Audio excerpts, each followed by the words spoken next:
That seems to work every time. All right, guys. Katie, alcoholic. Hi, guys. Oh, my gosh. Charlie and I were talking, and it's like, so how are we going to stick this liver story in here? I think it does, too. Chad tied it in, and I'm going to start, when I start step 3, I'm going to add that to it. Charlie, my daughter says Charlie has 9 lives. You know, he's had the plane crash and that. Yeah, it's amazing how he can bounce back. Not everybody in the world gets 9 lives. I do think the drunk gets about 20, but, you know. I don't know about you guys, but Charlie and I are sleeping in a double bed. Yeah, thank you. Oh, my God. At one point, I had both legs hanging off the back. I have never had that happen in my life. And then I had one leg hanging off the side, and I mean, I look over at him, and he's like, I thought, dude, he slept great. I need to pull a twin bed in there. You know, I'm like, I want my own bed. I remember this place so well, and the view that we get is really beautiful, and there's so many flipping pictures of Jesus, but this one has always reminded me of Bob Marley. I think that is the Bob Marley Jesus. I know, it's like, that is Bob Marley. Jesus dressed as Bob Marley.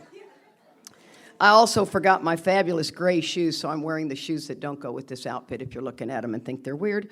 Talking about the third step, I always like to say freedom comes when you realize you're a hypocrite. I mean, the alcoholic is the biggest hypocrite ever. We immediately judge people for something I either did 15 minutes ago or am going to do it in 15 minutes. And when you really wake up to watch yourself, instead of judge yourself for being a hypocrite, just watch for it. We were on our way to the airport. We go to the airport a lot, and we're on our way to the airport, and this Cadillac Escalade comes from a side street and curves, and I mean, he's hitting the gravel, and he almost hits us, scares the crap out of me. And the first thing I thought of is, what an idiot. And then I thought, I could be him. I mean, I could be either person in this play. I could be the one that got the crap scared out of him or the one that scared the crap out of him. And that's what I want you to try to be watching for. And you may do nothing, but just watch what's in your head and watch how often you are a hypocrite. Because that's the beauty of what this whole thing's going to roll into, is to see where you made decisions based on self that later placed you in a position to be hurt. And then we're going to see how you've done that almost exact thing to somebody else, but you have the story that goes along with it, because that's what we do. But you see, you don't understand. My situation was different. No, it wasn't any different. It was exactly the same, or close enough to being the same. That's what we always have to be looking for. When it says in the 4-step, we're going to swallow and digest large chunks of truth about yourself, it's not that the person listening to the inventory is being mean. They're just being direct. And of course, there's compassion and all of that in it. I mean, if you're crying, I'm not going to start laughing at you or something like that. I may think that on the inside. It's like, oh, what a big weenie we got here. But, I'm still going to keep rolling with it. But, to me, that's the great gift that we have that nobody else really has. The world doesn't always look at it from a different angle. So if you go to counseling, and I think counseling's a privilege. Don't hear me not counseling. I've done it all my life. I mean, I've done so goddamn much counseling, I could facilitate a group right here. And it's one of the things that I think it's a great privilege. However, when we're talking about the inventory process, what counselors' jobs are to talk about who you're pissed off at, and column 1, Dad. What did he do? He shamed me, he never listened to me, and he loved my sister more. Column 2. Column 3, what did that affect? My self-esteem, my pride, my ambition. We're going to talk a lot about that in counseling. But we're never going to get to the 4th column, how I made decisions based on self. So that doesn't mean throw away counseling. That means you take your counseling session to your sponsor so she can point out the 4th column, because that's our job, right? That's our job, is to work all that together. It's interesting. Chad was saying that the 3rd step can be very tied into Charlie's liver could be tied into the 3rd step. And I got to tell you, old ideas, old experience, past experience, if we're not careful, we wear them as a badge of honor. My mom died when I was 8. And so when you talk to me, you're going to know that pretty quickly. So if you and your mom had a great relationship, I really don't want to hear about it. That's really what I'm doing. I had no idea I was doing that. You know, you have to write a lot of inventory to be able to watch how I'm going to show up. Some people act like, oh, they take this thing a little far. Have at it, man. If you don't want to go that far, you don't have to go that far. All I can tell you is the relationship I have with my Creator today is mind-blowing. Mind-blowing. I had no idea how at ease I am in life. And this is a high-strung, wrapped tight little Mighty Mouse, you know what I mean? I mean, I'm in the middle of running over there. There's a guy at the hike and bike trail. The youth of today bugs the crap out of me. Okay, let's be very clear on that. Bugs the crap out of me. Level of disrespect is shocking. And I could go down the list. So I love this hike and bike trail. It's a really fabulous place in Austin, Texas that I go and I do a lot of my exercises. Been an athlete all my life. It's 3 times a week. It's right across the street from a high school. A little challenging for me. They're everywhere. And I've learned I can't go there when they have a lunch break or get out of school, because I'm telling you what, they don't care. They walk right in front of your car. They never look up. Well, I want to run over them. I want to at least put it in neutral and rev the engine and scare the crap out of them. Go, yeah, that got your attention, didn't it? Yeah, okay. Look me in the eye, please. Okay, I have a real problem with this, so I have to work very hard in that area. Doesn't make me a bad person. I just know where a lot of my defects of character are. And I get out of the car and I happen to have on very little apparel. And, you know, I exercise. It's hot in Texas, little, you know, bike shorts, little top. And I'm getting ready to get out of my car and I'm across from the trail and I see 2 boys beating the crap out of each other. And I'm like, oh my God. And there's a circle of people around them and no one is stopping it. And I'm like, this is back when I was the sheriff of the world. I mean, I'm running over there and I'm like, hey. And Charlie says, there's something about that gets everybody's attention. I just can do it really loud. I'm trying not to do it in the mic too loud. But I mean, everybody does. And these 2 boys stop and they just, right? They shoot off. But I'm shocked that these people are standing around watching. One girl's videoing it. Oh yeah, welcome to our world of technology. And she's videoing it, and there's adults standing there. So I look at these adults and I go, really? You didn't do nothing? And I am so pissed, but you know what happened? Everybody backed away from me. And I thought, oh, no, this one really bugs me. And this girl that's videoing, I said, so you're videoing that? She goes, you ruined it. Well, now we got trouble, because now I'm going to jail. You know what I mean? At those are fighting words. Those are handcuff words. I'm going to jail in sobriety. And I looked at her and I go, really? And she said, yeah. And I reached over and I patted her like this, which I should never have touched her, but I did. And I said, boy, I really feel sorry for you. And she turned around to walk away, because I'm pretty, I can look big. And she said the B word when she was walking away. And I had a moment where God was like, oh, you need to stop. You got to walk away from this. And so I walked away, but what happened is anybody that was walking past me walked so far away as if there was something wrong with me. And you may think there was. I don't like injustice in the world. I will speak up. It's a dangerous place to be, but I don't like that type of injustice. I won't cave into it.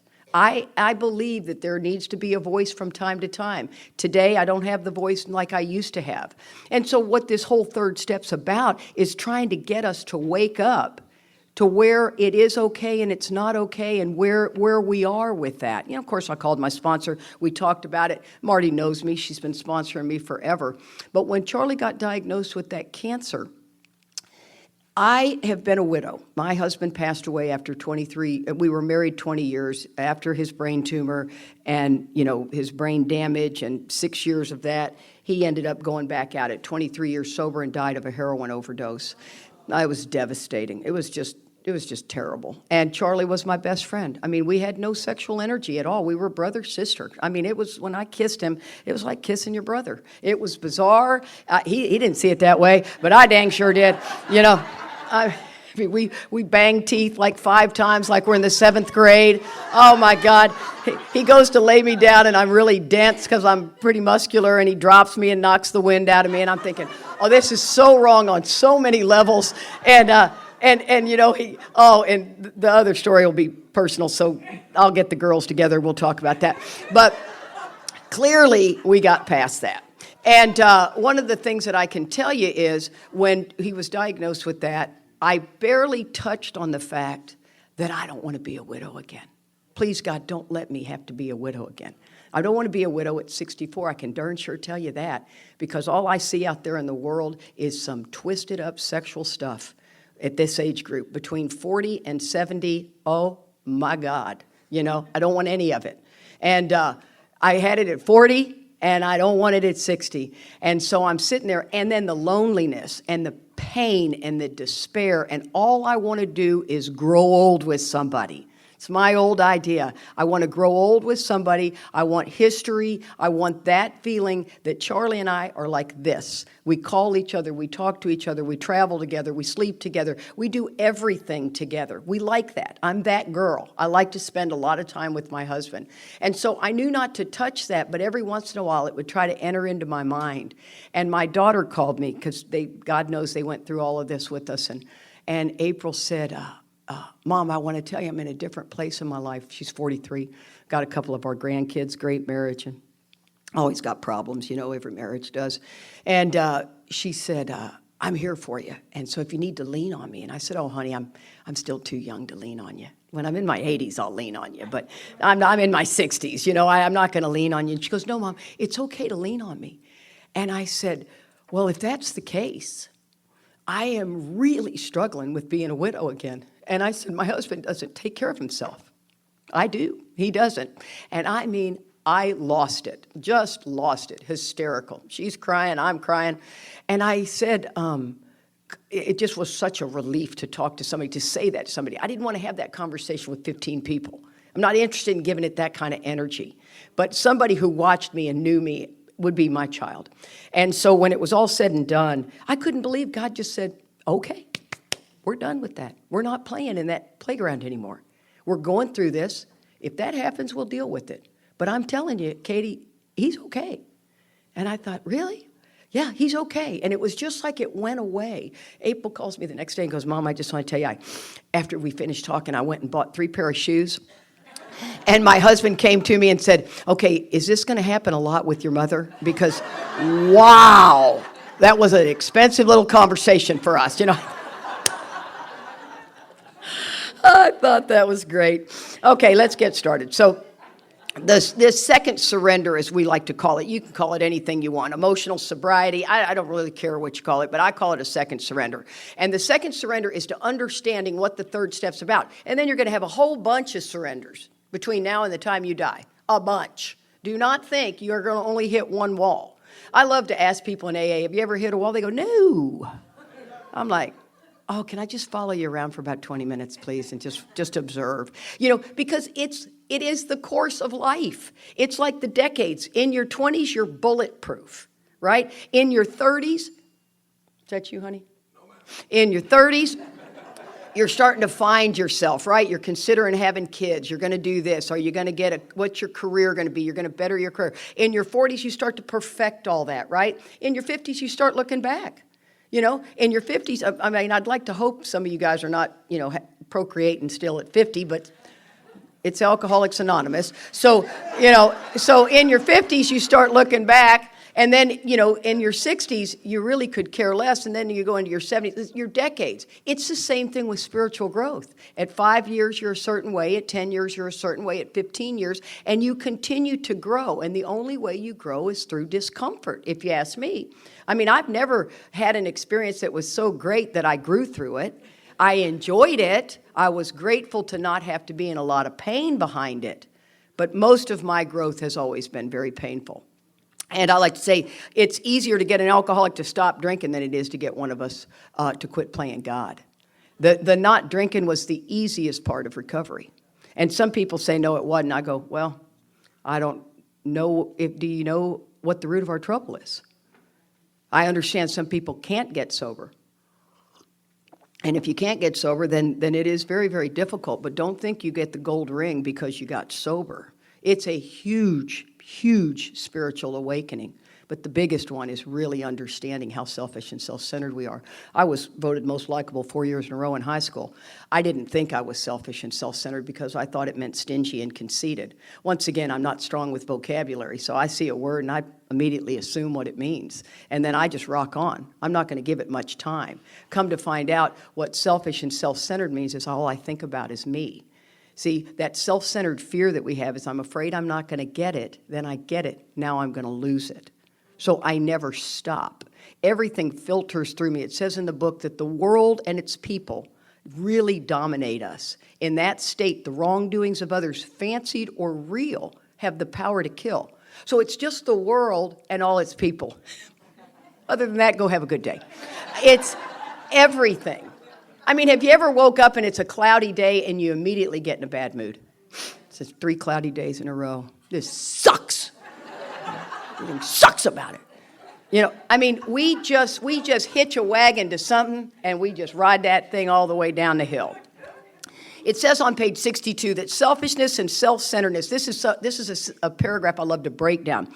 Selfishness and self-centeredness, that we think, the first 100, is the root of our troubles. So think about a tree and its roots. If you want to cut down a tree, you can cut the tree down and the tree is gone. But the roots are all still there. You want to get those roots out, it's a whole nother story. You got to get down to the root and branch of everything. That's what Bill talks about in his story. Now, were the first 100 doing what we're doing today? I have no idea. I really don't. I don't know that they delved into this like we have to. We live in a different day and age. You can hit the enter button on an email to 1,000 people and piss off 900 of them. See, I don't think they had that opportunity. I think there was a small town. They weren't flying all over the world, you know, and upsetting the whole world. And they just had a smaller world. You had to write a letter, for God's sakes. When was the last time you wrote a letter and mailed it? You know, so maybe they didn't have to do this. My buddy Tom Ewell says, you know, Katie, I think God knew that we were going to progress and progress and progress, and that we would have to do more than maybe they did. Maybe they did just have to help drunks. But I know a lot of people in AA that help a lot of drunks and don't work their own program, and they're hard to be around. They really are. And you can see it, and I'm not going to point it out to them. I'm the judgment machine right here, right? Oh, boy. What you going to do with that? That we think is the root of our trouble. Now, I am driven by 100 forms of fear. There's the first comma. Fear is not the root of my problem. It's what is the igniter. It's what drives me. So all of a sudden, here's a perfect example. Charlie and I broke up 22 times. I broke up with him. It was all justifiable. And so let's assume we're at a party or at a meeting, and there's a very attractive girl over there, and he's over there talking to her, because that's what he did. So I'm watching this, and I'm thinking, oh, my God, I'm driven by the fear. My mind goes right into this. So I'm driven by 100 forms of fear, self-delusion. Oh, I know what's happening over there. Now, he's not going to go anywhere with her, but he's going to get his ego stroked in some way. And then I'm going to start self-seeking. I'm going to walk around and go, so who's that chick over there? So tell me a little bit about her, okay? Now, the whole time I'm just... right? Oh, my God. I've never lived in this world before. I do not like who I am at all. I become a snooper. Let me tell you, one time my sponsor said when I called to, report what I had found, and some people would say you need Al-Anon. Oh, no. This is not an Al-Anon issue. No, this is a third step issue. I said to Marty, oh, my God, Marty, you want to know what I found? And she said, oh, honey, when are you going to quit hurting yourself so bad? Changed my life. That statement was, at the time, it was exactly what I needed. I was so driven. And what driven means is I'm not choosing to act this way. You guys know that feeling when you can't stop calling somebody, or you're driving somewhere where you're going, God, I shouldn't be doing this. Well, there's no turning around. Watch for driven, because when you're in it, it's painful, and that's the pain that will get you to stop doing it. You're going to probably follow through, but you're going to at least begin to wake up to it. And then I go to the self-pity, because now I've ruined the whole party. I've ruined it. And let me tell you, that took me almost 14 years to deal with all of what Charlie and I went through. And still at the same time, it's not Charlie. Charlie's not the problem. Trust me, that I wanted him to be the problem so bad. I was the problem. And I have tremendous self-worth until it says in the book, jealousy is the worst human emotion. And I won't even get into pornography. I wish it just would disappear off the planet. I think it's one of the most deadliest things in the world because it's just damaging. It's damaging to everybody around you, and it's a third-step issue. If it's actually a six-step issue. If it's not objectionable to the individual that's watching it, we got no help here. It's got to be objectionable to them. And it can be objectionable to me, but I can't get anywhere with it. It says, sometimes they hurt us, seeming without provocation. He never intended to hurt me with that situation, ever. He was getting whatever need he needed met. Right? I can say this clearly now because he's not that guy anymore. As a matter of fact, he can do all of that stuff, and he's not that guy anymore. But let me tell you what, that brought me closer to God than Joe's death, because it threatened every cell of my being. Death was grief. It wasn't coming back. It wasn't being fixed. So actually, to some degree, as painful as that was for me, it was the greatest gift given to me, because I seeked the Creator at a level that I had no idea I had to get this freedom. And every once in a while, and Charlie has made an amazing amends behind all that, hanky-panky, as we called it back in the 70s. But the beauty of the amends is every once in a while when I get insecure, because I do sometimes, the TV channel, he changes it, and it's like blood shoots out my fingertips. I'm like, what were you watching? And I hate that. I hate to be that insecure. And he'll look at me and go, I always say, Charlie, I'm really having an insecure moment. What were you watching on TV? And because it's not about him. It's about me. And he says, oh, honey, I'm so sorry. I'm so sorry you got that. He said, I was flipping from the basketball game to the football game or baseball game. Or something. I thought, oh, yeah, there you go. Then he always hugs me. And I get to do that like 2 times a year. I don't get to do that every other week, okay? Let's be very clear on that. But invariably, we find that we made a decision based on self that later placed us in a position to be hurt. You see, when I start thinking I know what you're doing and thinking and saying, I'm in real trouble, real trouble. We use the term in AA, codependent. Not a fan of that. Our book doesn't use the word codependent. It uses self-seeker. I'm a self-seeker even when trying to be kind. We have many words in the book. I like to go back to those words because that's the terminology we're learning from. See, in my DNA, I don't think too much of myself or too little of myself. All I think about is me. Where am I in the line? Are they going to have enough food by the time I get up there? Oh my God, is this person coming to talk to me? Oh, just a constant moving target there up there in the mind. You would never know it because it's like, hey. Right? So, but the beauty is, and it's so funny because I'm a line cutter, and I told you I'm dishonest. I can lie, right? And I'm a line cutter. I mean, I cut lines everywhere I can. And I do it to where you don't even know I cut the line because I'm just swell. And so I cut the line this morning, got caught. Actually got called out on the line cutter. Where are you guys that called me out on line cutting? Well, Jimmy always is watching me like a hawk. I swear to God, all of a sudden you hear this. It's like, oh, that must be Jimmy. I've done something, So I cut the line, but I don't know if you guys noticed the woman on the end of the serving line. She's tough.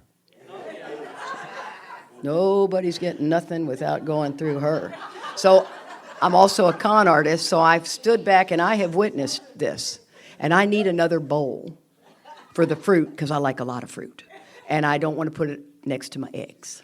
And so I go up to her and I said, ma'am, can I get another bowl? And there's hesitation. And I thought, I need it to split my oatmeal with somebody. And she went, oh, okay. And I turned around and I thought, well, I'm a big fat liar. I'm just a big fat liar. But then I had to come back and wait till somebody big enough was standing in front of the fruit so she didn't see me getting it. Am I going to hell? I don't think so.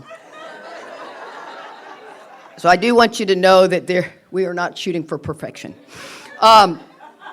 So on page 60, it says we were at step 3, right? And when we were at step 3, that is italicized. Very important to understand the italics, right? And then over on page 63, right before the prayer, it says we are now at step 3, and that's not in italics. I believe that they're getting ready to tell us the many different ways that self shows up. This is my take on it. Many different ways that self shows up on page 60 all the way to page 63. And then it says we are now at step 3. That's just the affirmation of the decision we made to understand what it is we're looking for. That's what I think.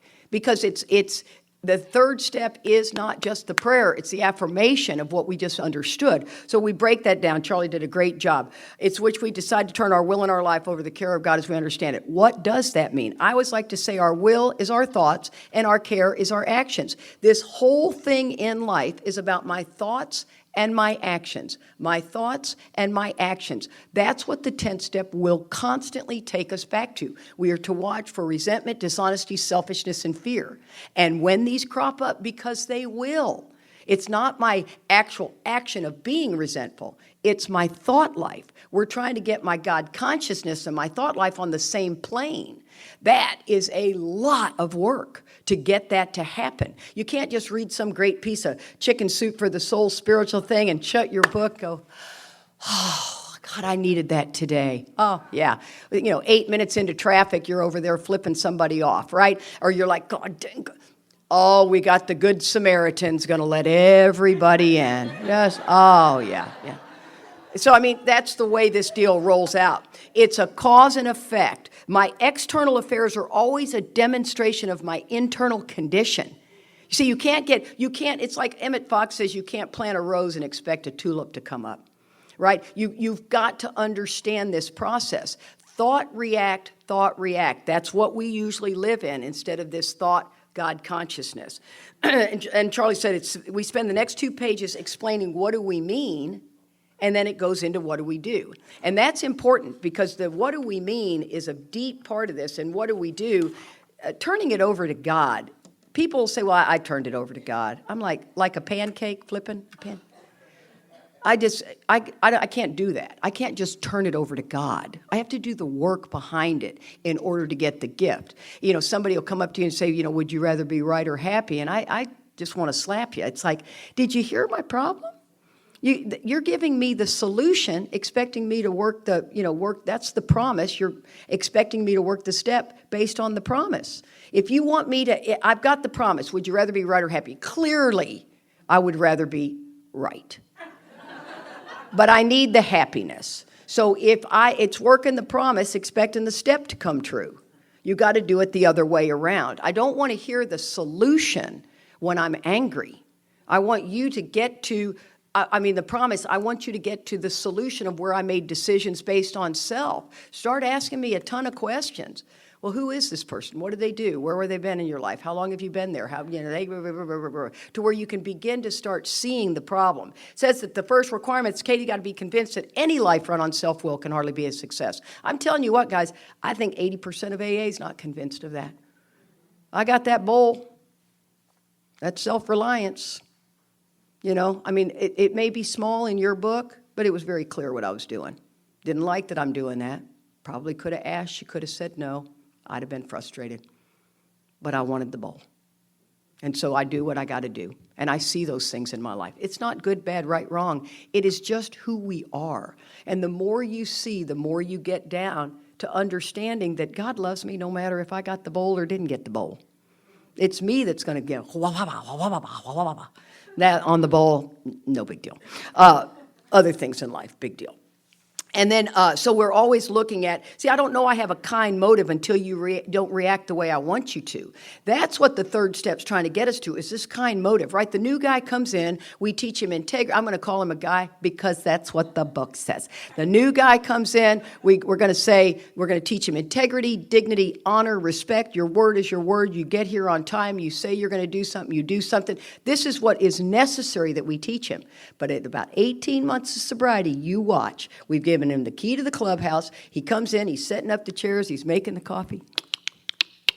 He's just a swell guy, and he's happy that he's doing it. And by about 20 months, 24 months, he's looking around going, they're taking advantage of me.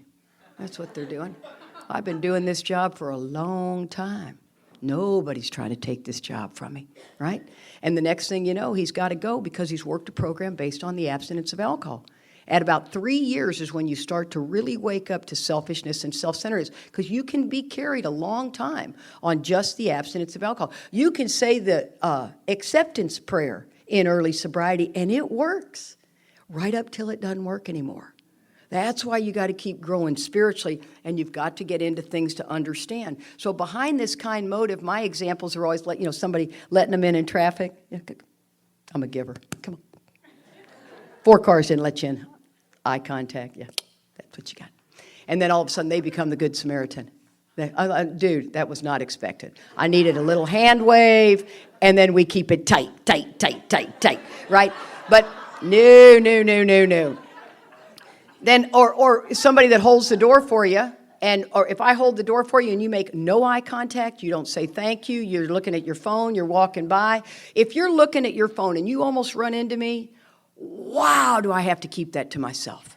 I mean, in the gym, if you're sitting on a piece of equipment and you just don't get off that phone, I am in jail in my head. And I'm like, you know what, God, under no circumstances am I the sheriff of that piece of machinery.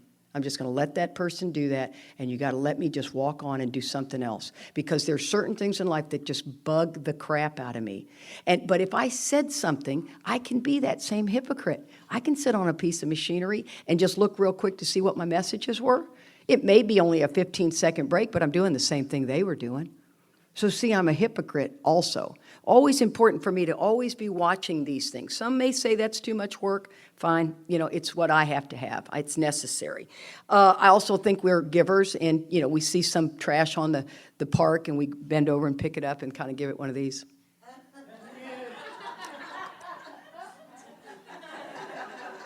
Because I'm so good.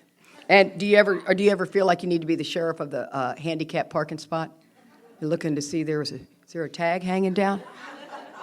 Whose car is this?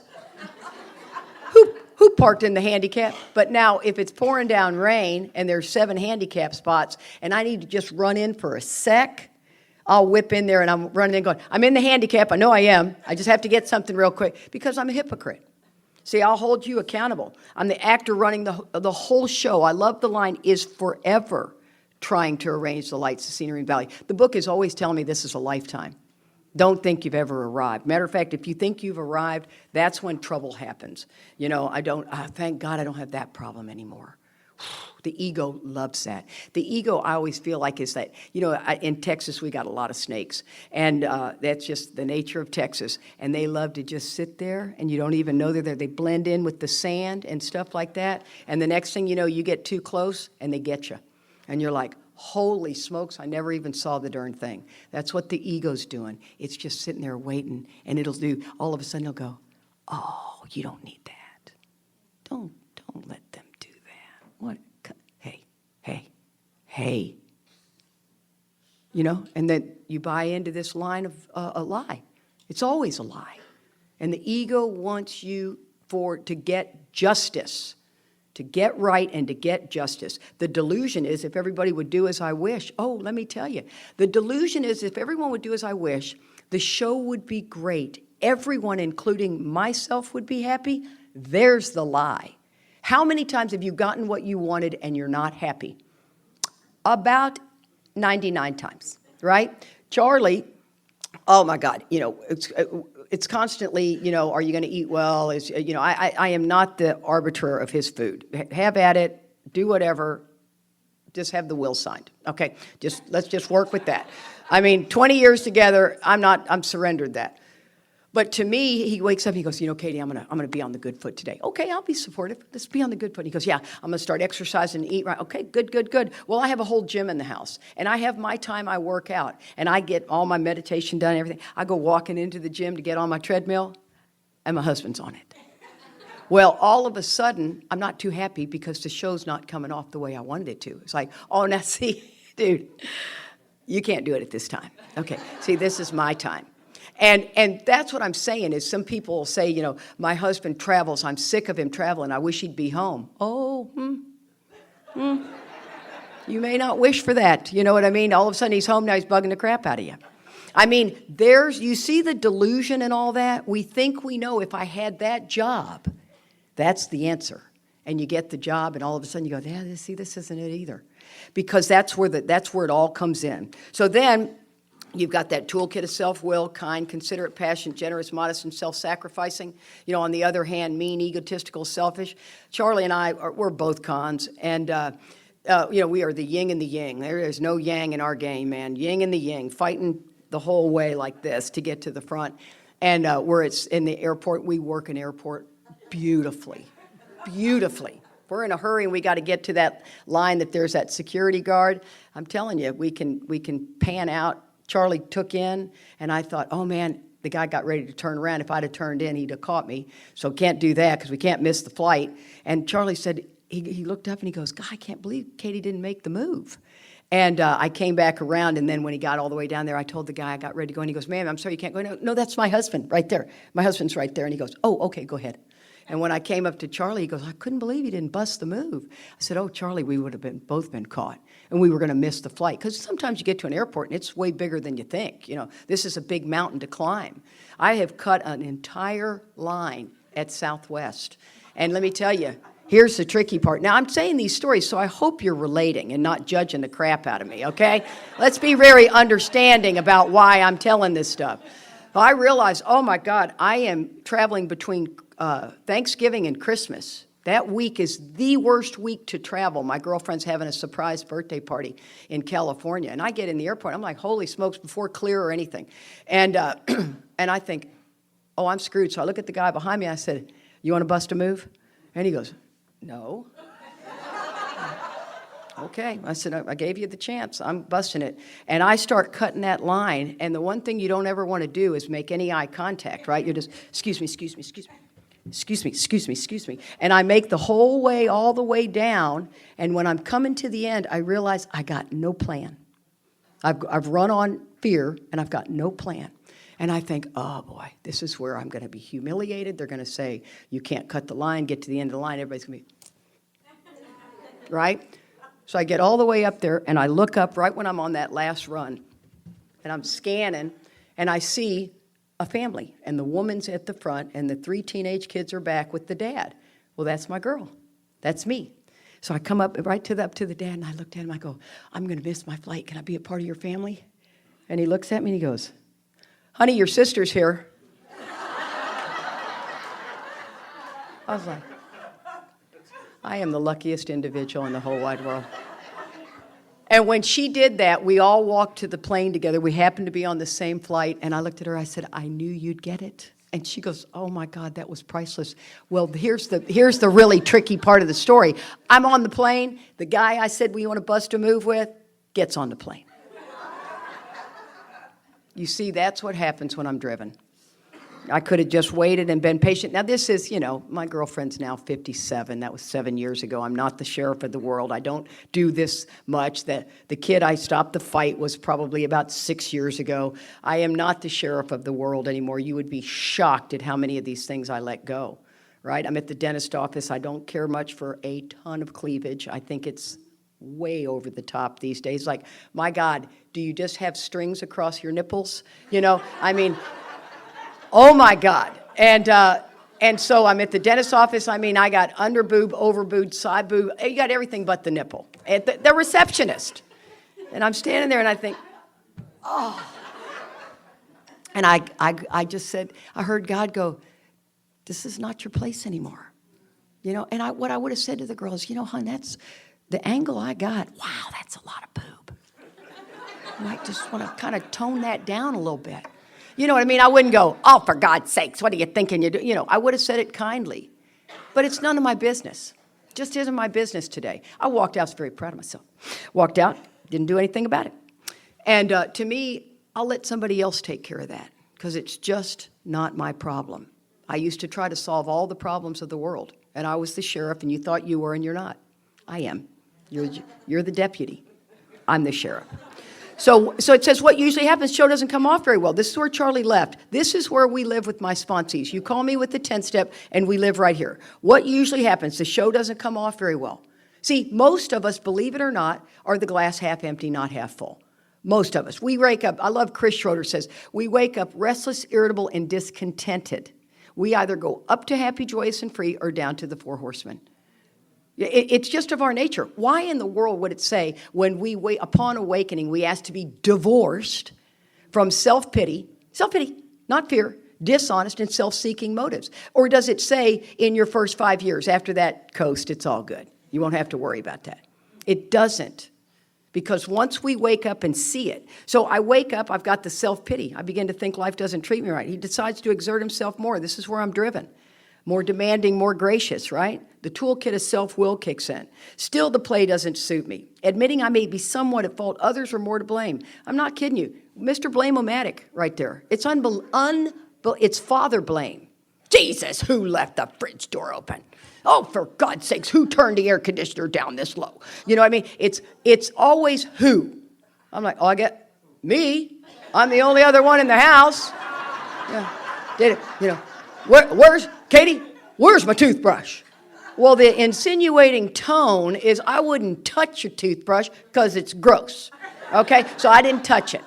I mean, it's unbelievable how we blame. I mean, unbelievable. So it says he becomes angry, column 2, indignant, column 3, and self-pity, column 4. In the third step, it's already breaking it down right there, that you need to look at all of those things. That's the inventory process. Now, the longer we're sober, we have high-end problems. I hope you do. I hope if you get mad that the pool boy put too much chlorine in your pool, that's a legitimate 10-step if it pissed you off. I wouldn't necessarily go into an AA meeting and raise my hand and complain about that, but that's a 10-step call to your sponsor because you start to get the gifts of sobriety. And all of a sudden, so your neighbor tells you need to cut your grass. You know why? You need to cut your grass. We want to kind of keep this up a little bit. What's his basic trouble? Is he not a self-seeker even when trying to be kind? See, the third step is trying to wake us up to this kindness issue. When I'm acting like a jerk, I'm very clear I'm acting like a jerk. When I'm acting kind, I am blinded. Most of the time I do know my motive. It says that we're people pleasers. A lot of people say I'm a people pleaser or I'm a perfectionist. A people pleaser is an approval sucker, and a perfectionist is a pain in the ass, okay?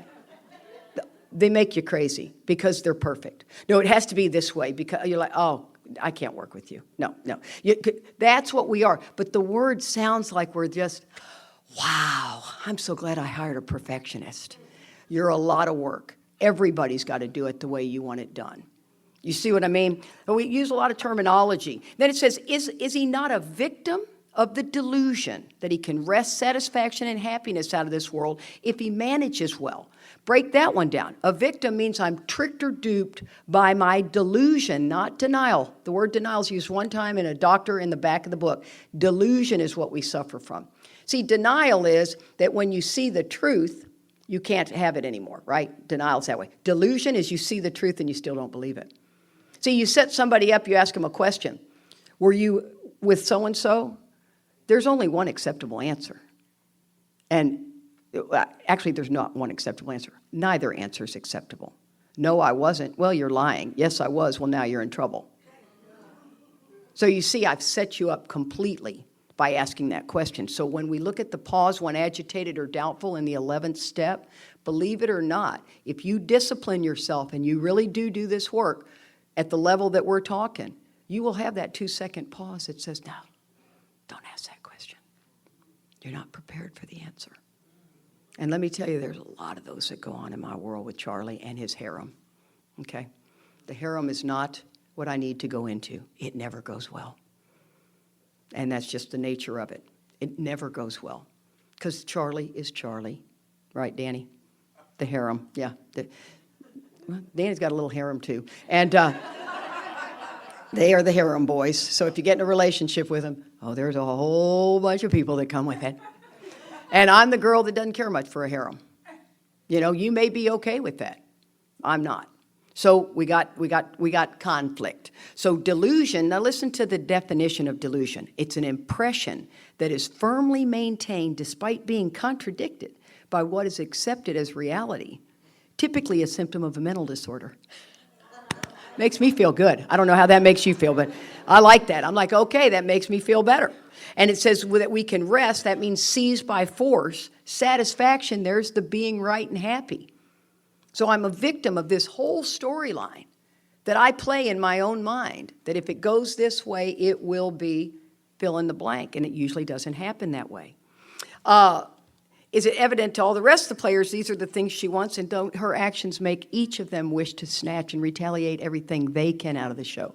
Have you ever been around somebody that you see's working an angle and it pisses you off? Okay, the same thing happens when we're working the angle. The rest of the world is mad. They're seeing what you're trying to do. See, it goes both ways. I could be either person in that play. And I'll tell you, the guy that almost hit us in the Escalade, I was on a mission to find out who he was in the airport. I mean, I am just looking for him. Because, I mean, we made eye contact. He was just like, and the next thing you know, he's left the Escalade out front in the airport. So I really want to find out who he is. He just left it running, jumped out. And so I'm in the airport looking for him. Next thing I know, he's in handcuffs. The police have him, and I, Charlie, there he is. There's the guy. And he goes, oh, man, did he get caught? I said, I got to find out what happened. So after one cop takes him out, Gladys Kravitz, I'm like, dude, what happened? I said, my God, we saw him pulling in, almost hit us, blah, blah, blah. And he goes, well, it seems to be that he had bought a ticket on the internet. And the guy told me the whole story because that's what I get out of people. I can't believe where I can get in life. I can ask a complete stranger a question, and they will tell me the answer, and then at the end of it, they go, I can't believe I just told you that. I go, I can. Bye-bye. You know, there's just something in my personality that, you know, I can get all the information. So is he not in his best moments a producer of confusion rather than harmony? How many times do we realize how pissed off people are because we were running the show and we were throwing a party or whatever we were doing and everybody's frustrated at us? Start watching for that. It's all right there. This is where the amends comes into play. I like to explain, and we won't go too terribly much longer, guys. I know you're tired. The way self shows up for me in Charlie and I's world is Charlie's family is what we call story stealers. It's shocking at the level of story stealing. However, we all do it. And what happens is, I think the reason, and this is just my assumption, is in AA, we sit in a meeting, somebody opens the topic, somebody talks, I start thinking about what they're saying and how I relate. Somebody else talks, how I hear what they say, they relate, and then I finally get to tell what I want to say, right? And I think we are just kind of bred with that experience and relating. So if I come to you and say, oh my God, I'm going to Costa Rica next week, the first thing you're going to say is, oh my God, I've been to Costa Rica. Well, see, I don't really care right now. I'm still talking. I'd like to finish my train of thought, and I'd actually like for you to ask me a question or two. And then, if your Costa Rica story is important, then you can share it. It's called story stealing. So the next thing you know, we're fighting for airspace. Now I'm ready for you to take a breath, and I go, and when we go to Costa Rica, you know, and so watch for this story stealing. It's off the chain in these rooms, off the chain. Mark Houston loved it when he heard me say it. Charlie's family, you can't even if you take a breath, they're jumping in. Or there's a second part of story stealing, which is having your hand up, right? The horse shack, Mr. Carter. And I swear to God, I'll tell Charlie he won't put his hand up, and I'll go, Charlie, put your hand down. I'm still talking. And he lets out air. Sorry, Katie. I'm like, oh my God. And so at a workshop, I said, you know what we need to do? We need to learn to ask 3 questions. So somebody's talking, you're going to have that knee-jerk reaction to tell your story. Don't do it. And just start trying to become an active listener, because it requires work. And you become an active listener, then you ask 3 questions. And then if you feel it necessary to tell your story, then tell your story. Well, at the end of the workshop, this guy comes running up to me, and he's got a pen and paper, goes, what are the 3 questions? Now, do you see how not that many people laughed? Because you're going, what are the 3 questions? It's like, well, you big dodo. It depends on what they're talking about. There's not like 3-pad questions you get to ask. You're talking about going on a trip, you go, how many kids do you have? That's not an appropriate question. And I didn't realize that till we did it in Canada, and only half the room chuckled. And I thought, and a buddy came up and he goes, because they didn't get it. And I said, wow, becoming an active listener will open your world amazing to learn not to be the talker. It's fascinating. But we shut that part of our life off and we don't even know it. So I encourage you to try it today. Now, it'll look very mechanical. You'll be going,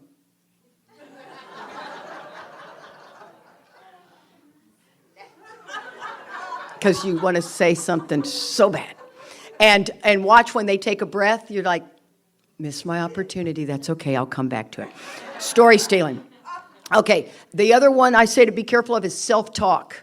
I have a sponsee that does it all the time. I have to constantly tell her. I say, now, when you tell me you said, now, so-and-so, don't do this. I said, tell me that you're really actually talking to God. Because, see, say you're nervous and you're going to walk in somewhere. That's not at all unusual for anybody. I don't care how much self-worth and self-esteem you have. People get nervous in circumstances. You're going to walk in somewhere and all of a sudden you go, now, come on, Katie, you can do this. Try to look them in the eye and say this and do that. See, that's self-talk. That's not a prayer. Or don't wait till your hand's on the doorknob to say the prayer. You needed to have worked way farther upstream on this situation, right? If you're doing 10 and 11, it's constantly talking about your future. We're to look at our day. Where are we going to have some bumps in the road? And then there's two situations that I had that, oh my gosh, the level of self-centeredness is really unbelievable. It's not a horrible bad thing, but it is shocking sometimes to you. My son-in-law, we were all out at dinner one time, and he has something that his throat can close up with certain foods or whatever, and it just kind of gets stuck in his throat. And I know this can happen from time to time. Usually we've got to run him to the hospital, be sure everything's okay, and he gets it all taken care of. And he's sitting there, and it's Charlie, me, and the grandson, and Devin, and he starts to I'm like, Devin, you okay? And I looked at Charlie and I thought, I'm going to take the grandson over to the claw machine because I love the claw machine. I'm very good at it. And oh my God, I'm good at it. My son's better than I am, but I am really good at it. So we go over to the claw machine and I'm feeding, a buck in there, and, Rodder's looking at it, a little more to the left, Graham, and all this. And all of a sudden, Devin comes out and he goes, and I am this far from getting a toy. I mean, this far. The claws got to do one more time in there, and Devin goes, I think we need to go to the hospital. And you know what I said? Can you give me 1 minute? Yep. And I swear to God, this is what he did. He looked at me and goes, oh. And he just turned and walked, and I was like, oh my God, I cannot believe I did that. I said, Rudder, we got to go. So I get out to the car. Now this is where we alcoholics will fall on our sword, is where you go, I am so sorry. That was so thoughtless. And we just, until he finally gives me relief. I didn't do that. I just said, Devin, I'm so sorry. It was very thoughtless. Went around to my side of the car. I really wanted him to try to talk through this and tell me, it's okay, Katie. I'll be fine. See, it never goes out of my mind, right? Now, the best part of the story is, though, the next day I ran by there and got the toy. No one had messed with the claw machine. Yep, I was very, very happy. So then one other time I was I got Invisalign because I had a tooth turning sideways, and I'm big on teeth. And I can't be having no teeth turned sideways on me. And so the guy said, you can do Invisalign for about 6 months, but we don't do it here. You got to go down to the orthodontist. So I go to the orthodontist. Well, there's 19 chairs and everybody's under 15 getting braces, and then I'm laying there getting Invisalign. And my dentist, super nice guy, very fit. We start talking about fitness. Well, it's a fascinating topic. And he's a bike rider, yada, yada, yada. And so I'm standing there, and we are having this conversation, and everybody comes into the office and is standing there because they're fascinated with me. I think they're just listening to my conversation. I'm thinking, he's coming, I'm coming, we're talking about it. And they're just standing there, and I thought, wow, that was really something. I got to go. Nice seeing you guys, you got to be in my world for a few minutes. I'm leaving, right? I get in my car, and I think, you know what? I'm going to eat my lunch in there and brush my teeth because they got everything. They got the floss, they got the toothbrush, you can do everything in there. So I come walking back in there, and the door is locked. I look in. Nobody's there. And I went, oh my God. They were coming in to go, shut this chick up and get her out of here because we need to shut the place down. I didn't see that. I would never have seen that had I not gone back. So when I went back the next time, I said to the receptionist and a couple of girls, I said, I'm sorry I kept you guys late. And they were like, it's okay. But I thought that it's because I was so fascinating. It's very, very interesting when you start to see some of this stuff. See, I can see it in others, but I'm blinded to it in myself. I like the words in the book. I like to change the words in the book. I don't like to use the word codependent. I don't like manipulative and controlling. I don't like expectations. I don't like belief systems. Our book doesn't have that. So what it has is codependent is I'm the actor running the whole show, trying to get you to do what I want, so I'll be okay, right? If everyone would do as I wish. Manipulative and controlling is where I'm a self-seeker. I'm trying to get you, I'm trying to manipulate you to do what I want you to do. Expectations are ambitions. Right, the book uses our ambitions in the third column. And then belief systems, the book uses old ideas, prejudice, and values. See, it's always my belief systems. Old ideas, I didn't even understand what that term meant. It's like, what is an old idea? And once again, most people think old ideas are bad. They turn good the longer. I'm a better sponsor than you are. I'm a better person than you are. I'm better than mother. I'm a better neighbor. I'm a better boss.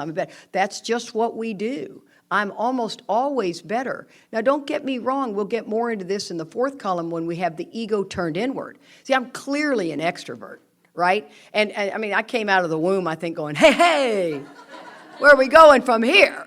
My dad and I fought like cats and dogs. We were exactly alike. He said he got pissed off when I was 15. He said, if you can't live under the rules of this house, you can't live here. I saw it as a free ticket to leave. I left and never went back. Graduated high school, got everybody to do as I wish. It was unbelievable. See, I was never going to be on the streets. I was never going to be that girl. It just couldn't be me.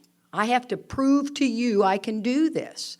And one of the things about the ego turned inward is you wouldn't say peep if you had a mouthful. You'd wish you were like me. And here's the problem with that, is you see, as hard as it is for you to speak up, it's that hard for me to shut up. So it's just the different ways that self manifests. The challenge is still the same. See, I couldn't tell that girl about her cleavage. And let me tell you, those were 7 minutes that were challenging.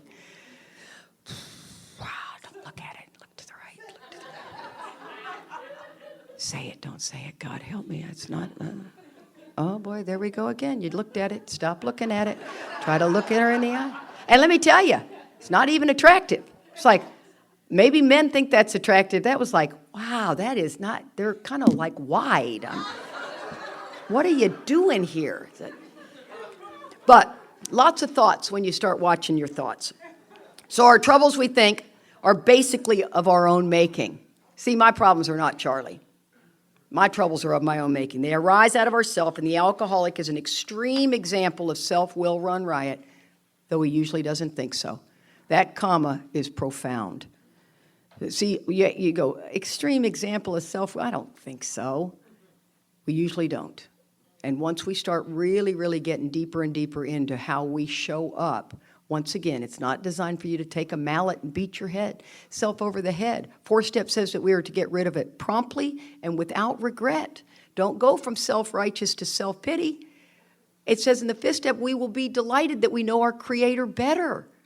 We have to do this without beating ourselves up. You completely detoured the whole process when you do that, right? And so I'm gonna whip through this quickly. And you know what? How about we take a few-minute break and then we come back? All right, guys. Thanks. They're just.